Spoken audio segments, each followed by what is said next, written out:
rođen sam u Rijeci, inače dolazim iz DNK Istre. Pa prvo bih se zahvalio upravi, treneru, stručnom stožeru i igračima na ukazanom povjerenju. Ja sam Vice Miljanić, imam 19 godina, rođen sam u Zadru, dolazim iz Istra 961 i isto bih se htio zahvaliti upravi, ljudima i sve u klubu koji su mi pružili ovu priliku da se dokažem i da izborim svoje mjesto.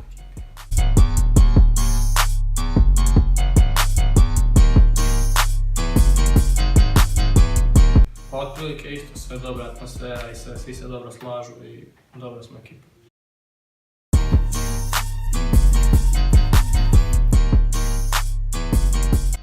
Možda pozicija na ljestvici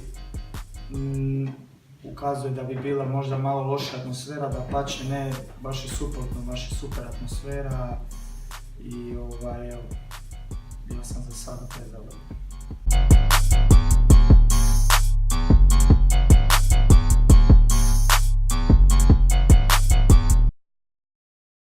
I nadam se da ću svojim igrama i zalaganjem na treningu to povjerenje opravdati.